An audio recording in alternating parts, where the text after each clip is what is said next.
नमस्कार मित्रांनो, या व्हिडिओमध्ये आपली जे क्वेश्चन पेंडिंग होते म्हणजे मागच्या व्हिडिओमधले जे काही क्वेश्चन बाकी होते ते आपण कंटिन्यू करत आहोत। सोबतच वर्कशॉप कॅल्क्युलेशन आणि सायन्सचे जे महत्त्वाचे इम्पॉर्टंट क्वेश्चन आहे जे तुमच्या CBTसाठी किंवा एक्झामसाठी येऊ शकतात, तर ते सर्व या व्हिडिओमध्ये कव्हर केलेले आहे। तर यासाठी तुम्ही पूर्ण व्हिडिओ पहा।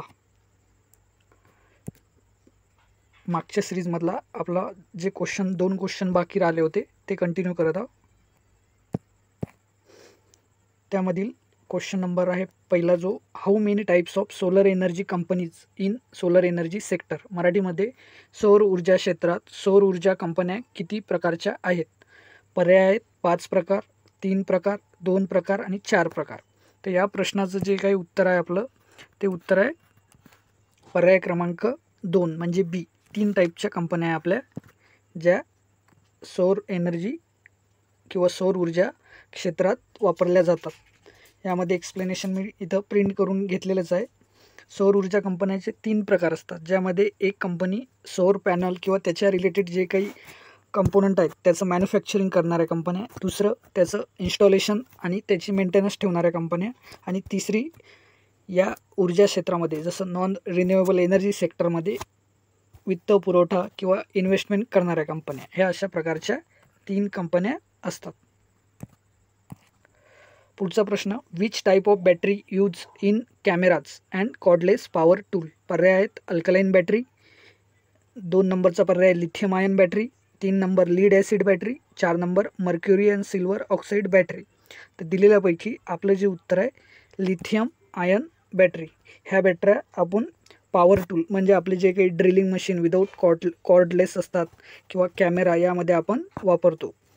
लिथियम आयन बॅटरी हे उच्च ऊर्जा घनता आणि दीर्घ आयुष्यमान म्हणजे लॉंग लाईफ बॅटरी असतात, ज्या की आपण कॅमेरे, पॉवर टूल्स किंवा पोर्टेबल इलेक्ट्रॉनिक्समध्ये वापरतो।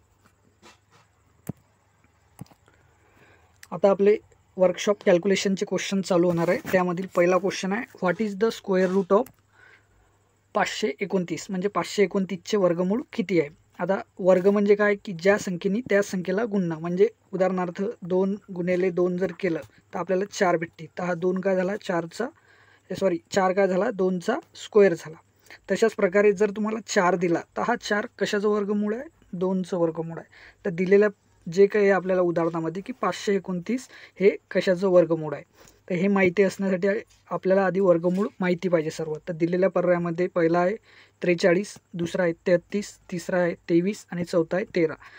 आता यापैकी आपलं जे उत्तर आहे ते 23 आहे। 23 गुणिले 23 जर केलं तर तुम्हाला काय भेटणार 529 भेटणार।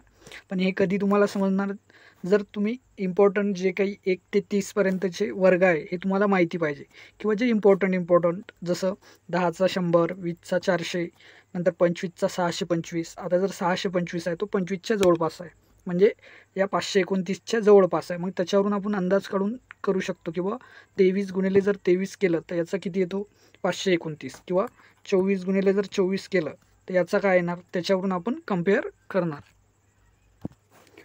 24चा जो काही स्क्वेअर आहे आपला तो किती येणार आहे 576। तर हा काय 529च्या जवळ आहे। त्याच्यावरून आपण काढू शकतो की आपलं जे उत्तर आहे ते काय असणार आहे 23। ठीक आहे। तर अशा प्रकारे तुम्ही ज्या काही व्हॅल्यू येतील, उदाहरणार्थ 400 आलं तर तुम्हाला समजणार की पर्याय दिलेल्यापैकी त्याच्या जवळपास व्हॅल्यू कोणती आहे। जर आता याच्यामध्ये समजा उदाहरणार्थ आपण घेऊ 441। आता हा कशाचा आहे तर 21चा आहे। तर यावरून तुम्हाला ठीक आहे। पुढचा प्रश्न आहे आपला,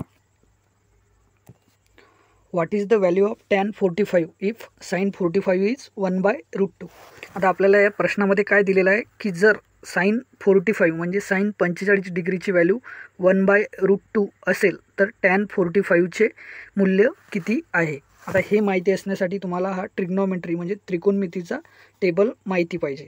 तर यामध्ये जे व्हॅल्यू आहे किंवा sin 0 म्हणजे 0 असतं, sin 30 डिग्रीला 1/2 असतं, sin 45ला 1/√2 असतं, sin 60ला √3/2 असतं आणि sin 90 डिग्रीला 1 असतं। आता या टेबलमध्ये जर तुम्हाला लक्षात ठेवायचं असला तर तुम्ही साईनचा लक्षात ठेवला की त्याच्या उलटा कॉसचा असतो। म्हणजे आता sin 90 1 आहे तर cos 0 1 असणार, cos 30 किती असणार √3/2 असणार, कॉस 45 1/√2 असणार. नंतर कॉस 60 काय असणार 1/2 असणार. आणि कॉस 90 काय असणार 0 असणार. आता सर्वांना माहीतच असणार की साईन थिटा भागेला कॉस थिटा जर केलं तर आपल्याला काय भेटतं, साईन थिटा भागेला कॉस थिटा, तर आपल्याला काय भेटते टॅन थिटा भेटत असतं.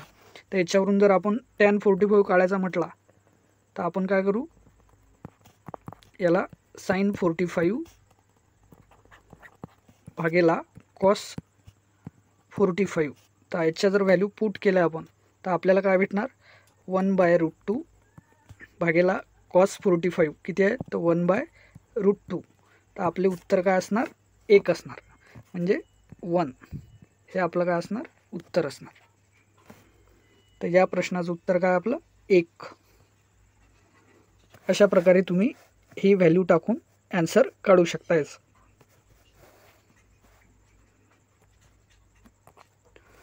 पुढचा प्रश्न, what is the side of square whose area is 6 to 5 mm². ज्या चौरसाचे क्षेत्रफळ 625 mm² आहे त्याची बाजू कोणती असणार. पर्याय आहेत 15 mm, 25 mm, 30 mm, 20 mm. आता फॉर्म्युला तुम्हाला माहीत पाहिजे किंवा चौरसाचे क्षेत्रफळ किंवा एरिया ऑफ स्क्वेअर, तर त्याचा फॉर्म्युला काय असतो आपल्याला बाजू गुणेला बाजू.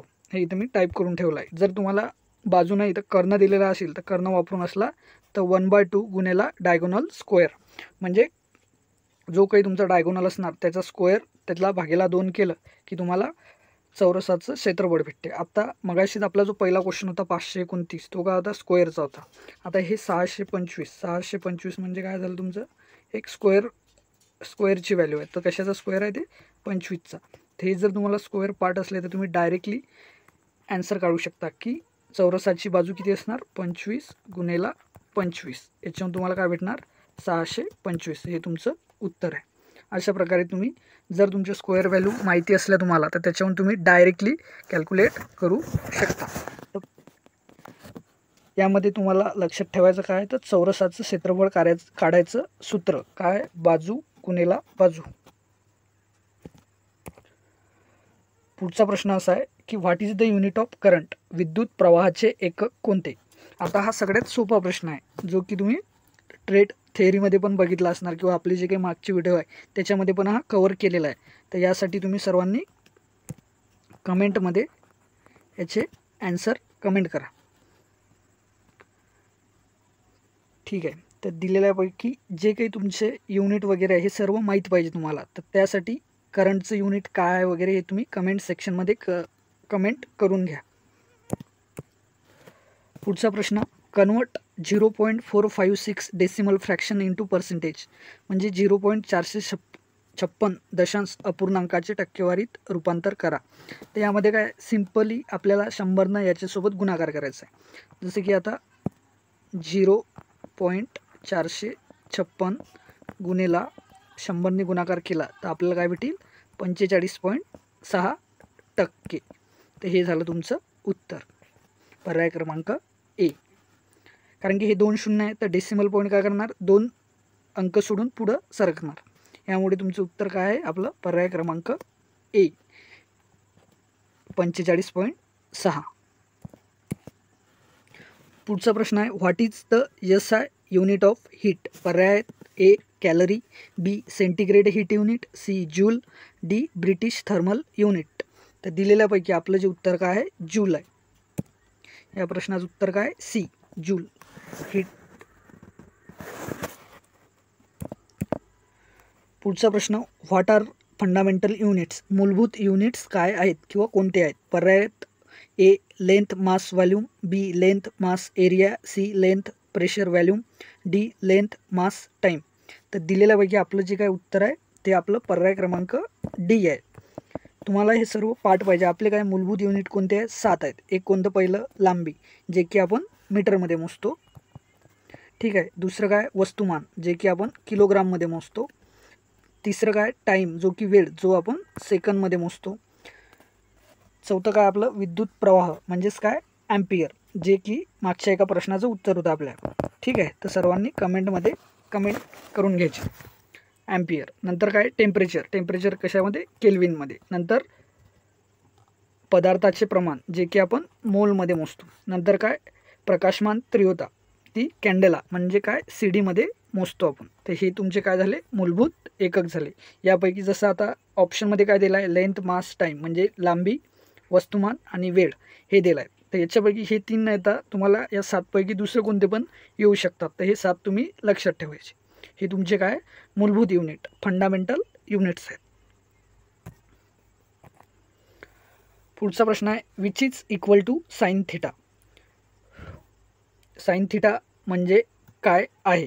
ठीक आहे. तर पर्याय काय आहे हायपोटेनियस भागेला opposite side, B opposite side upon hypotenuse, C hypotenuse upon adjacent side, D adjacent side upon opposite side.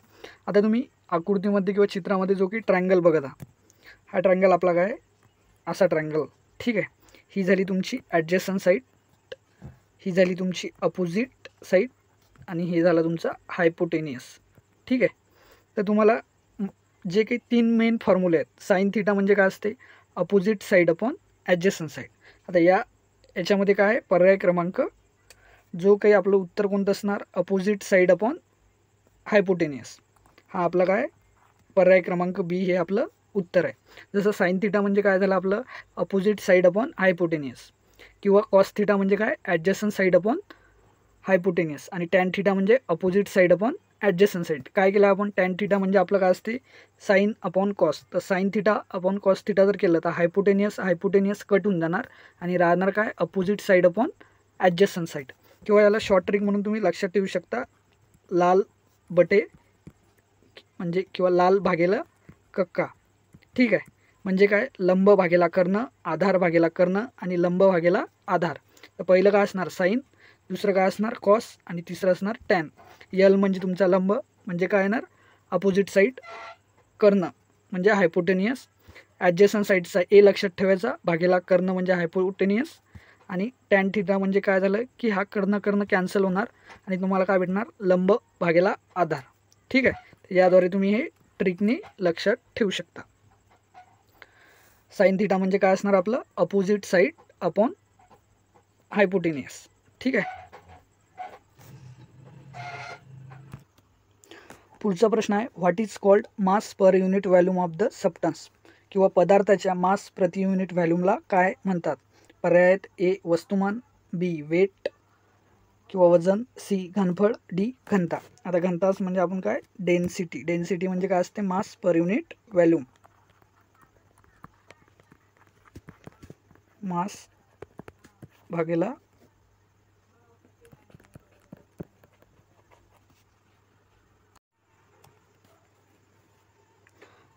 या प्रश्नाचं उत्तर आहे आपलं पर्याय क्रमांक डी घनता. डेन्सिटी म्हणजे काय असते मास पर युनिट व्हॉल्यूम. पुढचा प्रश्न आहे what is the square of 0.01. 0.01चा वर्ग काय आहे. आता आपण मागच्याच एका क्वेश्चनमध्ये बघितलं आहे की वर्ग कसा काढतो वगैरे काय. तर वर्ग म्हणजे काय ज्या संख्येने त्या संख्येला गुणणं.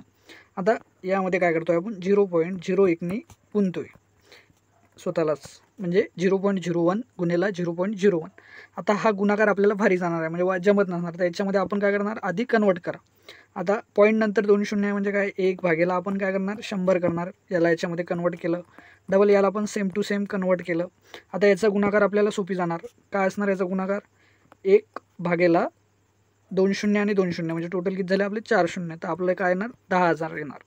तर या प्रश्नाचं उत्तर काय राहणार आपलं जी काही संख्या येणार ती आपण काय करणार 0 पॉईंट. आता आपल्याला काय डॉट नंतर किंवा पॉईंट नंतर आपले किती आहे 4 संख्या असायला पाहिजे.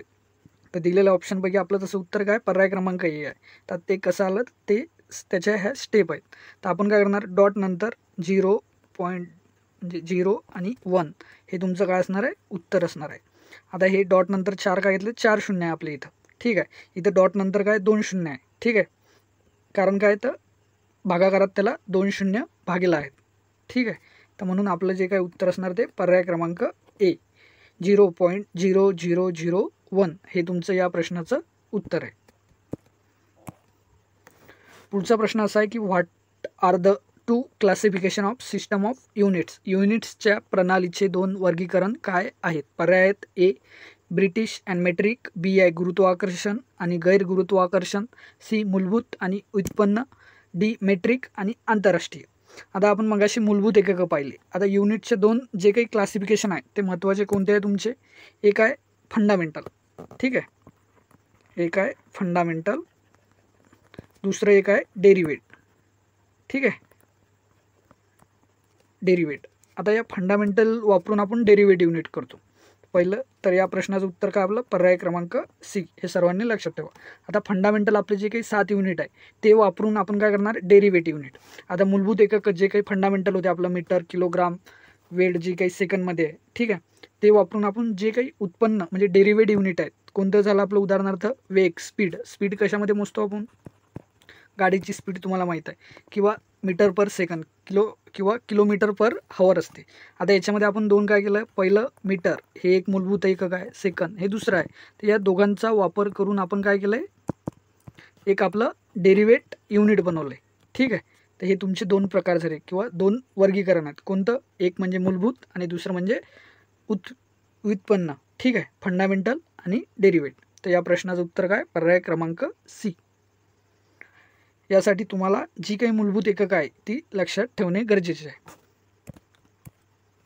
पुढचा प्रश्न असा आहे, what denote letter M in MKS system. MKS सिस्टीममध्ये एम म्हणजे काय?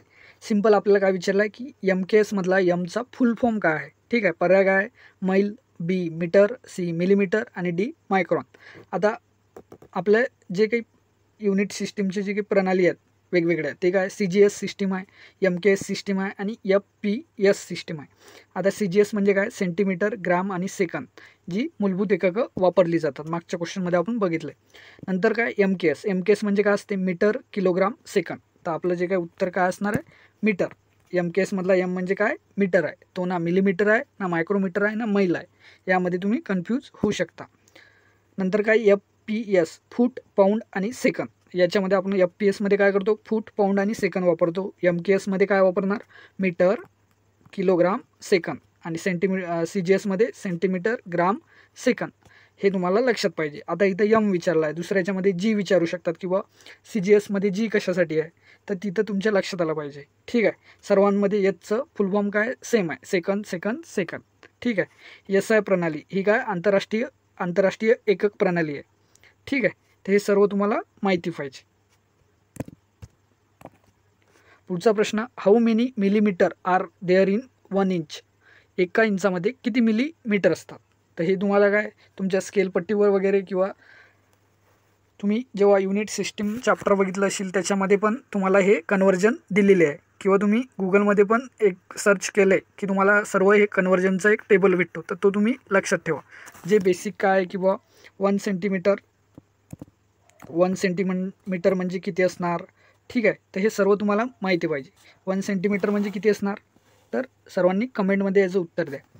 पर्याय काय आपले? A 2.54 millimetre, B 25.4 millimetre, C 24.5 millimetre, D 2.45 millimetre.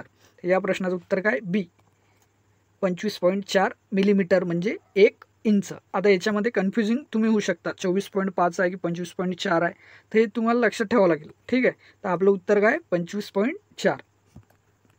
हे तुम्ही कमेंट करायचं आहे. याचं 1 सेंटीमीटर म्हणजे किती MM असणार. पुढचा प्रश्न, which one is non metal.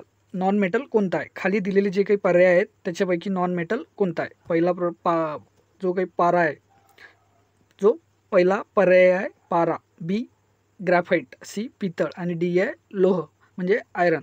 तर दिलेल्यापैकी आपलं जे काय उत्तर आहे ते काय आहे? ग्रॅफाईट. ग्रॅफाईट हा आपला काय? नॉन मेटल आहे. बाकी सर्व जे काय आपले तुमचे मेटल आहेत. पुढचा प्रश्न, which metal contain iron as a major content. कोणत्या धातूमध्ये एक प्रमुख सामग्री म्हणून लोह आहे? प्रश्न असा आहे की खालीलपैकी जे काही पर्याय आहेत जसं पितळ धातू, कांस्य धातू, जस्त आणि फेरस मेटल, यामध्ये असं कोणतं मेटल किंवा कोणता धातू आहे की ज्याच्यामध्ये लोह हे मेन कंटेंट आहे, म्हणजे महत्त्वाचा पार्ट आहे, म्हणजे जो जास्तीत जास्त वापरला गेलेला आहे. तर दिलेल्यापैकी आपलं जे काही उत्तर आहे ते काय? फेरस मेटल, ठीक आहे. आता सर्वांना माहीत आहे की जे आयरन आहे, आयरनचा आपला सिम्बॉल काय असतो? Fe. तर याच्यावर आपण लक्षात ठेवू शकतो की फेरस मटेरियल काय असणार, त्याच्यामध्ये लोह आयरन हे जास्त प्रमाणात वापरलेलं आहे. पुढचा प्रश्न, which is very good conductor, कोणता चांगला कंडक्टर आहे. पर्याय आहेत ए तांबे, बी कास्ट लोह म्हणजे कास्ट आयरन, इथं सीच्या जागी बी झालेलं आहे. सी मध्ये काय आहे आपलं जे काही पर्याय आहे लोखंडी किंवा लोखंड डायरेक्टली, ठीक आहे. नंतर डी आहे स्टील. तर दिलेल्या पर्यायापैकी कोणता चांगला कंडक्टर आहे, तर याच्यापैकी आपलं जे काय उत्तर काय आहे, पर्याय क्रमांक ए कॉपर तांबे हे काय आपलं चांगला म्हणजे गुड कंडक्टर आहे या दिलेल्या ऑप्शनपैकी, ठीक आहे. पुढचा प्रश्न, what is the area of rectangle whose length and breadth are 10 centimetre and 8 centimetre respectively. आयताचे क्षेत्रफळ काय आहे ज्याची लांबी आणि रुंदी अनुक्रमे 10 सेंटीमीटर आणि 8 सेंटीमीटर आहे. पर्याय आहेत A 75 centimetre square, B 80 centimetre square, C 85 centimetre square, D 90 centimetre square. तर तुम्हाला आयताचं क्षेत्रफळ काढायचं आहे आणि त्याच्यावरून तुम्हाला उत्तर द्यायचं आहे. आता त्यासाठी तुम्हाला फॉर्म्युला माहिती पाहिजे. तर आपला फॉर्म्युला काय आहे, आयताचे क्षेत्रफळ म्हणजेच काय असते, लांबी गुणेला रुंदी, ठीक आहे, लेंथ गुणेला ब्रीथ. आता यासाठी तुम्हाला गुणाकार सुद्धा आला पाहिजे. तर आपल्याला काय करायचं आहे, 10 गुणेला 8 म्हणजे लेंथ गुणेला ब्रीथ, ठीक आहे. हे झालं तुमचं एरिया ऑफ रेक्टँगल, आयताचा क्षेत्रफळ. तर 10 गुणेला 8 केलं की तुम्हाला काय भेटणार 80. आणि जसं पहिल्या 10चं सेंटीमीटर, दुसऱ्या 8चं सेंटीमीटर, तर हे सेंटीमीटर गुणेला सेंटीमीटर केलं की आपलं काय होतं सेंटीमीटर स्क्वेअर. तर अशा प्रकारे तुमचं उत्तर काय बी 80 सेंटीमीटर स्क्वेअर. यासाठी तुम्हाला फॉर्म्युला लक्षात असणे गरजेचं आहे. याच्यापैकी तुम्हाला रँडमली कोणती पण व्हॅल्यू येऊ शकते. जसं इथं 10 सेंटीमीटरच्या जागी 5 येणार, त्याच्या जागी 4 येणार, तर मग काय असणार तुमचं उत्तर 20 असणार, ठीक आहे, सेंटीमीटर स्क्वेअर. अशा प्रकारे तुम्ही उत्तर काढू शकता. पुढचा प्रश्न, what is the perimeter of rectangle whose length and breadth 20 centimetre and 18 centimetre, ज्याची लांबी आणि रुंदी 20 सेंटीमीटर आणि 18 सेंटीमीटर आहे अशा आयताची परिमिती काय आहे. आता यासाठी सुद्धा तुम्हाला फॉर्म्युला माहीत पाहिजे. आयताची परिमिती काढण्यासाठी मी इथं टाईपमध्ये करून ठेवलं आहे.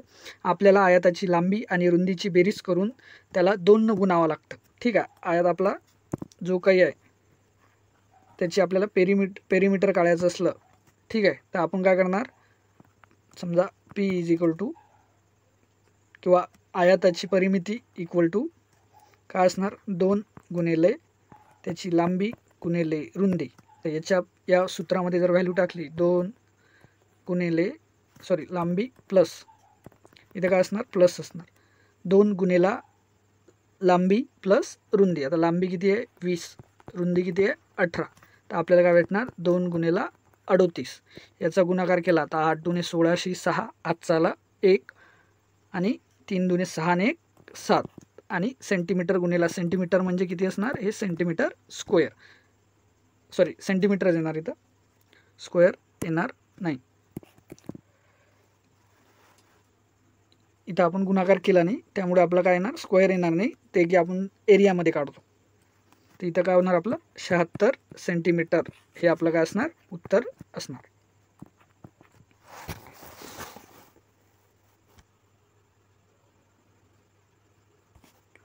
पुढचा प्रश्न, what is term as a quantity of matter contain in a body. पर्याय A mass, B specific gravity, C density आणि डी व्हॉल्यूम. शरीरात असलेल्या पदार्थाचे प्रमाण काय म्हटले जाते. शरीरात म्हणजे एखाद्या बॉडीमध्ये असलेली, समजा एखादा काही ठोकळा वगैरे आहे त्याच्यात पदार्थाचे प्रमाण काय आहे, तर त्याला आपण काय म्हणतो, त्याला आपण काय म्हणतो मास म्हणतो. म्हणजे मराठीमध्ये काय असणार याचं उत्तर आपलं वस्तुमान, ठीक आहे. एखाद्या जे काही मटेरियल आहे किंवा बॉडी आहे त्याच्यामध्ये जे काही आपलं पदार्थाचं प्रमाण आहे त्याला आपण काय म्हणतो वस्तुमान म्हणतो. पुढचा प्रश्न, विच इज मिनरल इन्सुलेटर. म्हणजे खालीलपैकी जे काही कोणतं असं खनिज आहे ते इन्सुलेटर आहे, ठीक आहे. पर्याय ए ग्लास, बी क्वार्ट्ज आणि सी मायका, डी पोर्सिलिन. तर दिलेलं याच्यापैकी आपलं जे काही उत्तर आहे ते काय मायका, सी मायका. आता मायका हे असं म्हणजे त्याची चांगल्या प्रकारची इन्सुलेटिंग प्रॉपर्टी आहे आणि ते एक आपलं एक चांगलं खनिज इन्सुलेटर आहे, मिनरल इन्सुलेटर आहे. मिनरल इन्सुलेटर कोणतं आहे आपलं तर मायका आहे. थँक्यू.